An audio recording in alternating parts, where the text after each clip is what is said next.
Okay, welcome everybody. I think I will make a start now. First of all, good evening and thank you for joining us at the Cambridge Festival.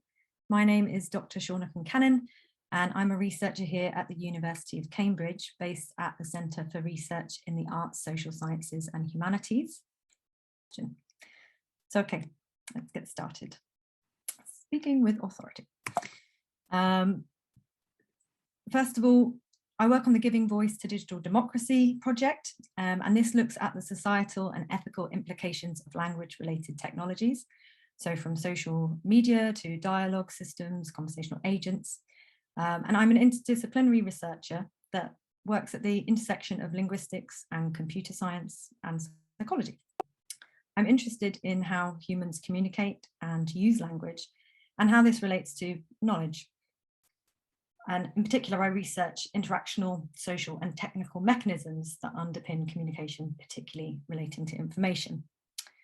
Some of the work that I draw on in this talk was also informed by collaborations with the Expertise Under Pressure project. And this examines what makes expertise authoritative and the role that experts play in social change.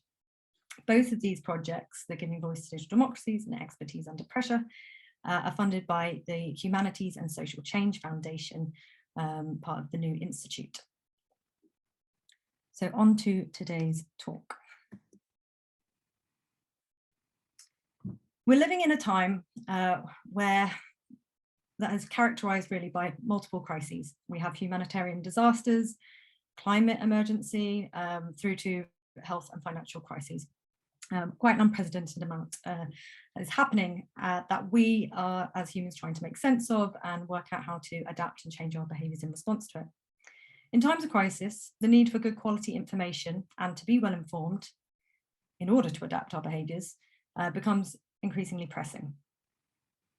And in the absence of clear guidance, uncertainty increases and negative associated emotions make then searching for good quality information more challenging.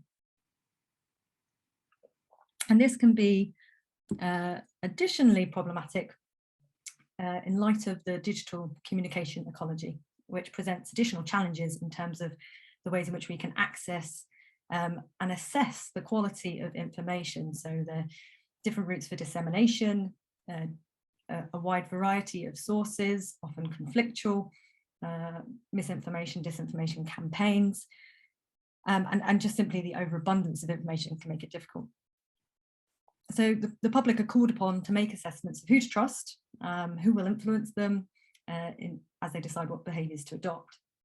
My personal interest is in how we use language and in ways that can perhaps indicate our speaker confidence or our certainty, and how we as hearers make assessments based on this.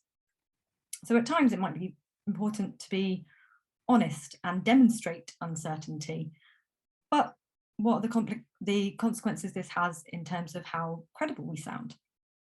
And what are the consequences of publicly appearing unknowing, or conversely, positioning yourself as an authority when perhaps you're not?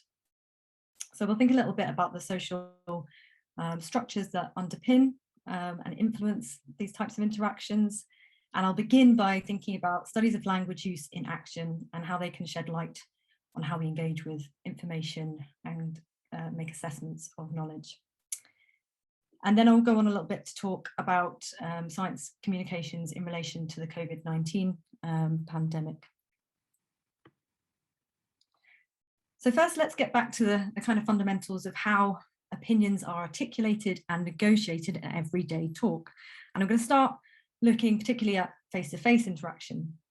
So a time before social media, thinking about the primary mode through which communication and the norms around interaction were established. So spoken dialogue predates any form of written communication by a considerable amount of time. And so I think it's always interesting to look at that source of to understand the ways that language and the socialization processes around it. So let me set the scene here. We have a group of friends are looking at an artwork that is hanging on the wall of a person A's apartment, and A gestures to it and asks, "Do you like it?" And D responds, well, I'm not a great fan of this type of art, but my taste is more for the, it tends to be realistic. So here we have a classic interaction that's looking at and making an assessment here of a piece of art. And there's a whole world of research that looks at how people make assessments specifically about art. But what we see are some features that you begin to notice when you look at interaction, how it occurs. There are certain features that quite systematically get used, so that there's certain rituals and processes that are more routinely present than maybe we might realize. So here we have they're essentially saying that they don't like it, but they don't say it explicitly. They do not go on the record to say that they don't like the type of work. They say, well, and so these are sort of commonly preface disagreement or a dispreferred response. So we delay giving the undesired response using discourse markers such as well, and the hesitation marker. And then they give an account. So they explain that, you know, it's nothing to do with this piece of work. It's because I like more realistic work. Now, in reality, how this interaction went is that A says, so I've edited that previous version. In this version, A says, "Do you like it?" And then D says, "Yes, I do like it." And then the conversation goes on for quite some time, in fact, this long, before they then turn around and say, "Well, I'm not a great fan of this type of work." And in fact, they say, "It strikes me as being the magazine advertisement type." Now, that doesn't sound very complimentary. I think it's safe to say they don't like this artwork, but without directly ever saying that they don't like it, it becomes clear that they don't. But they, on the record, they've avoided explicitly telling person A who has this artwork, has bought it, has it hanging on their wall, that they're not a fan. So as we can see, in natural dialogue, individuals take care to make statements in such a way so as to not cause offense. And this probably seems quite distinct from many of the conversations that I'm sure many of us have witnessed, for example, on social media. And there are a number of reasons for that. But nonetheless, the fundamental principle that there are a lot of how we construct language and communicate attends very much to wider social and relational factors. And as I say, yeah, social media is one space where it is possible to find conversations which are much more direct, potentially much less concerned about whether or not they might offend someone else. And there are a number of different reasons for this. So one being the mediated nature of communication, greater layers of anonymity, which lead to a sort of disinhibition effect and make people more less attuned to some of these social factors. And there's also another factor is the conversational culture that's created and the norms. So for example, the ways in which we engage with one another is very different depending on the conversational context. So if you're in a debate, it's much more accepted or even anticipated that you will directly challenge another speaker. And similarly, the culture that has been established on social media is definitely more adversarial. However, I still think there is a fundamental underpinning aspect that when we construct our speech or our words to communicate with one another, we are negotiating the other person. We are aware of the reader, the listener, the other co-conversant. Erving Goffman is a social psychologist and a sociologist who wrote a lot about this and considered this world of social encounters and the ways in which people communicate. And he talks about a concept which he terms face. And this is essentially the public self-image that individuals want to claim for themselves. And this was then developed further by Brown and Levinson, who said that face is something that is emotionally invested and that can be lost, maintained, or enhanced. and must be constantly attended to in interaction. So face is constantly negotiated when we're communicating with other people, and it's fundamentally linked with power and personal prestige. So I think it's a very useful framework for thinking about if we're thinking about how language enables people to sound credible, or how it relates to authority, because there's kind of two sides. But on the one hand, we might want to create an image of ourselves that is credible. How therefore do we go about it? But also we might attend to other people's needs, not only our own, when we're engaging in conversation. And there's a lot of drama in Goffman's interpretation. He says that when we commit ourselves to a line or a position, we put everyone that we address and ourselves in a sense of jeopardy. So I think there are different, if you are a politician giving a speech to the public, or if you are someone who is proclaiming to be an expert on a topic that's going to have a fundamental impact on people's health outcomes or decisions, there's obviously very high stakes. But I think even when we are having our day-to-day conversations with people, whenever we make assessments or evaluations and share our opinion on a given topic, we are engaged in what Goffman would refer to as face management. So another reason this is significant is that there are potential and social costs of appearing more or less knowing. So there are social and interactional implications when we position either ourselves or other people in relation to each other as more or less knowing. And so what are these costs, and how might we navigate them, and how does the way that we construct language potentially impact on this? So Levinson in 2012 did a study looking particularly at how questions are formulated. And he says that questions can be viewed as a confession of ignorance. They're high stakes, and there's lots of costs that are associated with appearing unknowing. And in particular, he goes through and he lists the specific costs. So he says that you can potentially have a loss of face due to the ignorance, but you could also, there's a potential danger by allowing someone to know that you're interested or concerned in something. And you can think of different contexts where these are more or less applicable. But he observed that people prefer, for example, polar questions, so questions that have a yes or no answer rather than a knowledge-rich response, and that they often disguise questions as assertions, demonstrating an unwillingness to put oneself in an unknowing position, nor to impose too greatly upon another person by demanding response. And he creates this lovely diagram which tries to map the different types of formulations of questions and charts the contrary factors. So one is that there's increased social costs to asking more direct questions, but the outcome could be more informational gain. So you see it's this balance of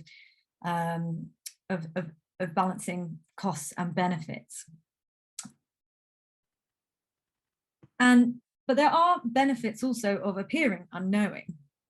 So expressions of uncertainty and positioning oneself as less knowing occurs regularly. We do this for a variety of different communicative ends in conversation.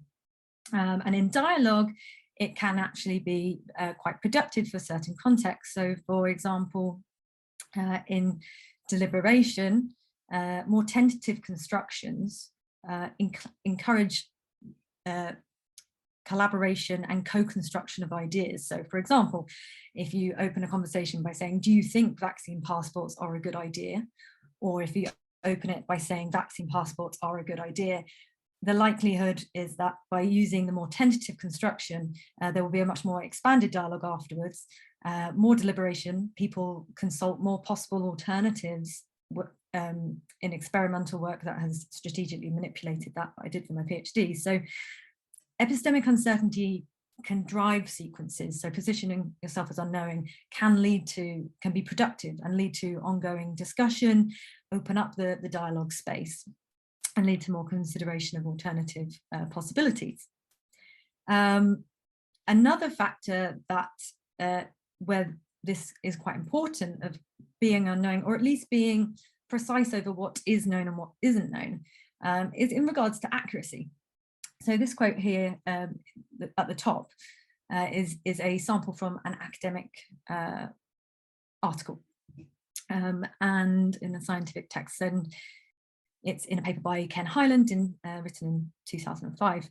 And in his work on academic writing, he acknowledges that claim making is risky because it can contradict existing literature, or it can challenge the research of one's readers.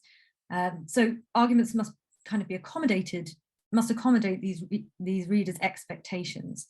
And if we look at the example, we see that we've got the use of hedging language.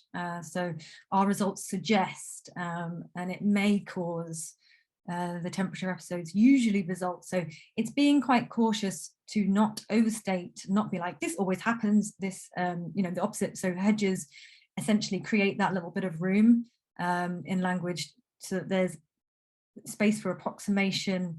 It's dealing with the kind of probabilities, whereas boosters or emphasizers are looking to sort of upgrade the knowledge status of the content. So things like clearly, obviously. And essentially Hyland says that both boosters and hedges balance objective information with subjective evaluation and interpersonal negotiation. And this combination is a powerful factor for gaining acceptance of claims. So we see that being precise over what is known and what is not known, particularly in academic and scientific writing, is actually quite important. That readers expect claims to be warranted in terms of the assessments of reliability they carry, and that devices such as uncertainty and certainty markers can help academics gain acceptance for their work by balancing conviction with caution. And also it plays into the appropriate disciplinary persona, where modesty and assertiveness maybe need to be set off against each other. So credibility, we thought there. So one thing is about accuracy. How can you use language to cautiously or more precisely articulate what is known and what is not known? Another method through which this is done is through evidentiality. And this is essentially providing a source for how I know. So evidentiality can be understood as making apparent how a proposition is known through the reference to an information source, and it's related to the construction of authority and responsibility. But evidential markings can also be used to accomplish social goals, and as such may function to create either closeness or distance from one's own deeds or misdeeds, and can indicate speakers' authoritative positioning on a subject. So one study that I did before that looked at this examined how authority and accountability was negotiated in incident report data. And so this is where something has gone wrong within a hospital clinical setting, and a report has to be issued, so it's an institutional document. And we looked at particular features such as adverbials, which boosters and hedges can be a category of, so clearly or seemingly, but also the evidentials. So what was the basis that this report is building on? And in this example, we see a few different features that I'll talk through now.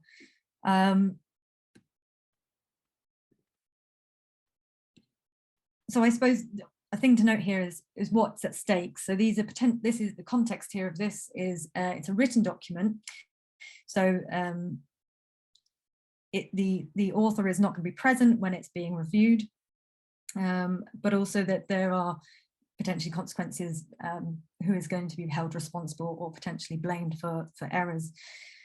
And what we see happening is that it starts with, it was noted, so they cite the observational evidence that there is someone that has gone and perceived something that has been fed into this. On closer examination, so that there's a kind of due diligence or thoroughness. And then we have, before making the assessment, they preface with a hedge, so it seemed. They provide a basis for the claim. So due to the amount of fluid surrounding the equipment, this had been occurring slowly over several hours, and makes their assessment of the situation.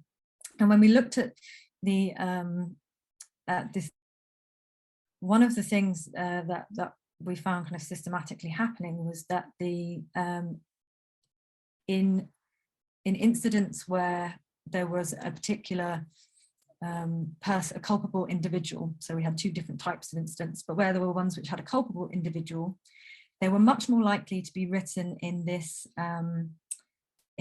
with kind of this absent narration.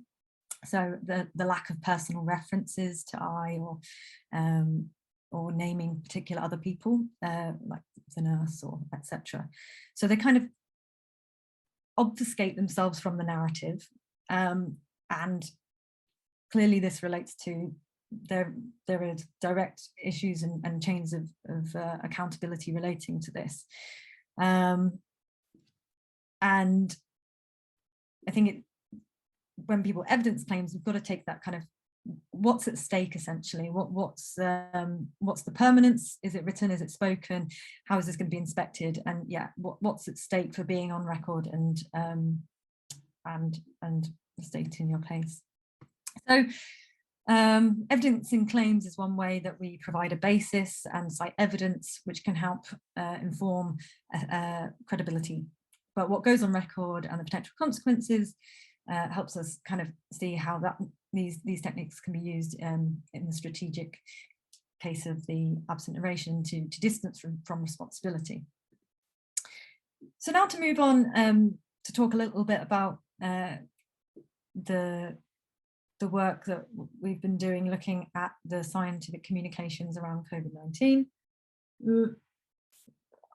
As mentioned before, as a backdrop, and as probably everyone here who's been living through it, particularly early in say around February, March, April 2020, this was a time that was characterized by great uncertainty. There was a real lack of available knowledge, the scientific studies, understanding exactly what the virus was, how it impacted people. There were a lot of unknowns. And so, of course, the appetite for reliable and trustworthy information increases. And we look to official authorities, as well as our peers for guidance. And at the same time, publics are now more often than ever exposed to competitive and conflicting information in crisis contexts. And we know that people in general are moving information seeking online, whereas they might have once asked a neighbour or spoke to family. People more quickly reach for their mobile or for website. And in terms of news, the Reuters Institute digital news report showed that 65% of news articles are now accessed via side door access. So that means that they don't even go direct to the news website. I think it's at that point, so that's a few years ago, it was at least over a quarter were coming from social media links. And we get this kind of real diffusion of information. So you have scientific research, or you have direct briefings. These are then reported in news articles. These news articles are then shared on social media, and then they are reformulated and commented on. And in some of the work that I did with my colleagues in the Expertise Under Pressure, what we found is that news articles quickly became out of date, and yet they stayed in circulation, and they were being used on Twitter to support certain arguments long after that they had become out of date. So, for example, positions on the reliability and usefulness of face masks, statements that were made at an early point that had since then, the discussion had moved on, key figures had maybe changed their mind on, but these old articles were still being recirculated later and later. And essentially there was a huge surge in social media usage at the start of the pandemic. We saw there was a massive spike in downloads of the Twitter app, with peak numbers of tweets with coronavirus, hashtag coronavirus and hashtag COVID-19. You see coming around early March. And there were more active users on the platform. But the hunt for good quality information, and they had an increase of 34% in terms of their users, and they broke the record since they first started tracking how many users they had. So the hunt for good quality information is taking place in a very crowded marketplace, and where there are also like active campaigns that are trying. I was going to sit in the pound. Oh, sorry, I think someone's unmuted themselves.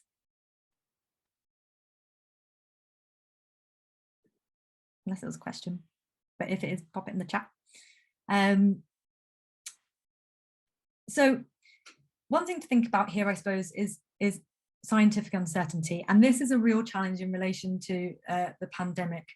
So crisis contexts warrant clarity, they want clear guidance, which is provided in a way that's accessible, understandable, and enables people to clearly make a route for themselves in terms of how to move forward and what behaviors to adopt.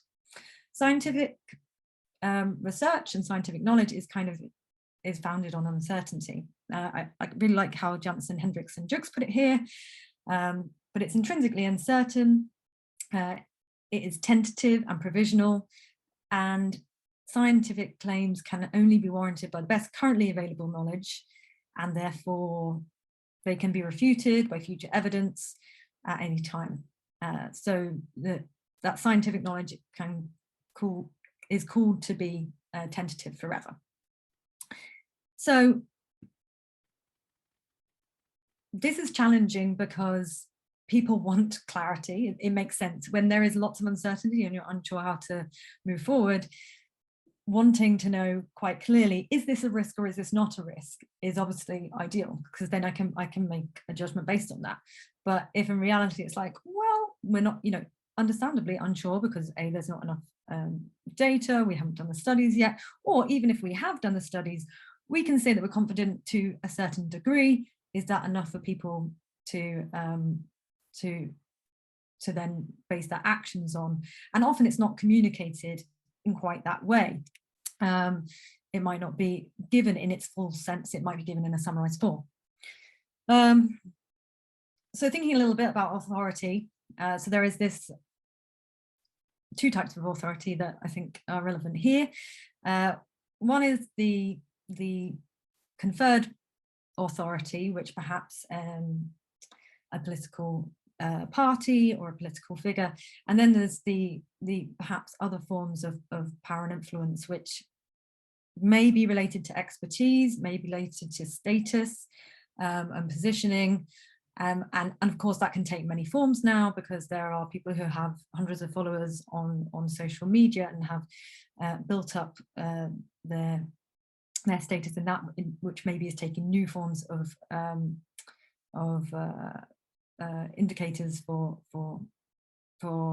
credibility, for example, or how that's established. But we have these two different, and at this time people are looking for guidance. And to go back to Goffman quickly here, he explains that whether an honest performer wishes to convey the truth or a dishonest performer wishes to convey a falsehood, both must take care to enliven their performances with appropriate expressions and exclude that which might discredit the impression being fostered. So there are this kind of management of public reputation and image management is worth keeping in mind. And in terms of looking for information, I've got an example here. So this is a question that was asked by Andrew from Worthing at the press briefing on the 14th of June. Now, on the 14th of June 2021, it was announced that the lockdown would be extended to July 19. And the question was, do you have any plans to prioritise university students so that they too are fully vaccinated by the time they go off to uni? Now, this is essentially a yes/no question. It's a polar interrogative, so it's asked. It could be answered by yes, we do, no, we don't. But Boris Johnson's response to this was this. So this transcript was provided by Elizabeth Stokoe, who does conversation analysis.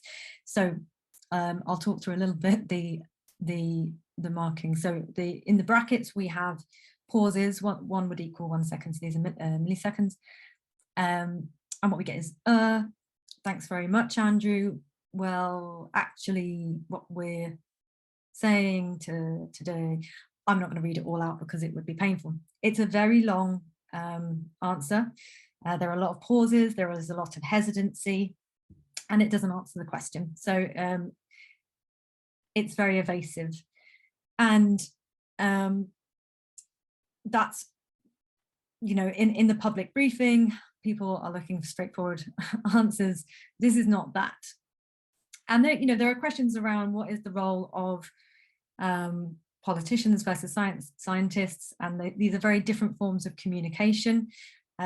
There's also an element that this is a Q&A. I mean, typically before the COVID pandemic, where we had daily briefings here in the UK anyway, you know, typically we more often see politicians giving very pre-prepared speeches that are often tightly scripted, which are specifically designed in order to create an impression of authority and credibility. So there are lots of questions about how do we act, how do we communicate at times when we're not certain, and then there's also elements of being evasive. So there's a few different issues going on there. But then in some work that I did with Hannah Baker and everyone from Expertise Under Pressure and CSAP, we wanted to look specifically at how the communications in terms of science guidance in relation to COVID were kind of articulated. So we wanted to study particularly how certainty is encoded within the scientific guidance. So we looked at the SAGE meeting minutes. So these were not initially available, but they became made available later. And this was part of a move to be more transparent. And so obviously there's lots of points relating to transparency and credibility that I won't diverge into just yet, but I think it's just worth flagging. But the meeting minutes are obviously an interesting kind of genre. They're a written record of a meeting. So they are not verbatim transcripts. They are often edited post hoc. They're an institutional record, but then they're also a publicly facing document that is being created. So there's a number of different elements here, and there's definitely aspects in terms of self-presentation and reputation management, with reports mentioning about kind of editing. So we looked at a few different aspects in the data, and I'm just going to talk about just a couple of things really briefly. Overall, what we found is that expressions of certainty and uncertainty increased over time. And in one sense, this is potentially surprising, because you could imagine that at later stages, once more studies had been completed, once more data was collected, we might expect uncertainty to decrease. You know, you might expect, yeah, uncertainty markers are going to go down, uncertainty is going to go up. But I think what it highlights is that these are interactional devices that may be performing strategic functions, and essentially increasing care is taken to mark precisely what is known and what is not known, and to make the parameters of the knowledge and of the potential guidance explicit. So scientific expertise is not about necessarily sounding confident and certain, but accurately reporting what is known, what is not known, and the limitations of that knowledge. And maybe that is how credibility is communicated in those contexts. And I guess questions relate to how this sits alongside or can be balanced with clarity of messaging and different types of communication channels, which give maybe more comprehensive reporting, versus how to then, I think an interesting thing is where scientific research then starts getting reformulated maybe as facts, and knowledge and that transformation process, which yeah, is probably much more than goes on here, and I'm sure Latour's got lots relevant to say about that. So one thing that was very interesting, though, that did come up is that they introduced a new convention for marking confidence of assessment, a very explicit marker in the data, in the meeting minutes. So we looked at these explicit confidence labels. I'll just quickly flick there so you can see. So there would be a statement, and then in parenthesis afterwards, they would state low confidence or high confidence. And they were first introduced in meeting 4, which is the 4th of February 2020. The idea: participants are asked to put confidence intervals around statements where possible. So this introduction of a formalized method for encoding certainty qualified dimensions of the information contained within documents demonstrates an acute awareness to, or commitment to, accurately communicating how confident they are about these assessments, and wanting to have it kind of recorded in a concrete way. So that, for example, if they put something that is low confidence, that might then later be reported, be it in the news or be it by a different authority figure, as the data shows this is a fact, and in actual reality it's something that they flagged as being low confidence, not so sure, that there's a recourse, and there's some interesting you know, lines of accountability and responsibility that are probably being negotiated there. So although they initially encouraged the use of these from the very beginning, they weren't really used, and for a while, and they're not used consistently. But what we see is that they definitely pick up over time. There is a greater commitment to expressing these confidence markers as we go on, and we see also this, I mean, this spike here, which is on the 25th of March. So there's 42 confidence labels in that meeting alone. Compared, I mean, I think the mean was about 4.3. There were about 379 across the whole, the data running up until the end of March. But on this one day, and I was like, okay, well, what's happening on the 25th of March? So the restrictions from lockdown was easing from the 29th of March. So it was very important in that particular meeting that very precisely it was mapped out what they identified as high risk, low risk, and it was on the record that their guidance, which was then going to be taken and transformed into guidance, was kind of stated. There's some more here, just essentially that when we look at them, that there's a lot, they provide a commentary on the data that's available, and a lot of the time it's interacting with data and with the evidence available, and providing guidance on interpretation on what value should be attributed to the content.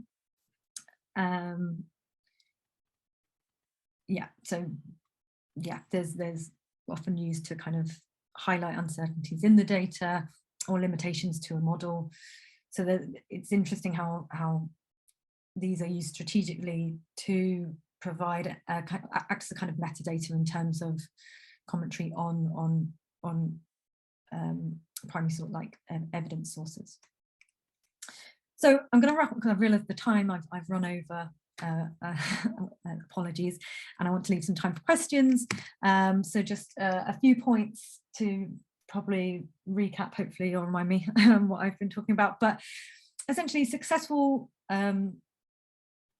This was definitely not intended to be a guide on how you can sound more powerful and authoritative when you speak. But what I did want to highlight is that there are a number of different social factors that govern how we express certainty, statements relating to knowledge, our degrees of confidence, our commitment to a certain thing. And there's different ways that we can do this that can reveal some of these underpinning social processes. I think that there's a real challenge when thinking about scientific communication and crisis context, because there are these tensions between emergent, not readily available data, uncertainty, and how that is is navigated in a way that attends to the awareness that being in a state of uncertainty is extremely unpleasant for members of the public, and the need to be able to make sense and to find ways to chart a way forward and work out and feel justified in the position you take is obviously paramount. So I think there's some difficulties there, but I think there is some research, there is research that shows that communicating uncertainty doesn't necessarily need to mean that you will be less trusted. So it is possible, but I think it's about finding ways to communicate, better ways of communicating uncertainty. So it's how it's done can make a difference, particularly when we're talking about complex knowledge or scientific evidence. So thinking about how we do that, and it might require new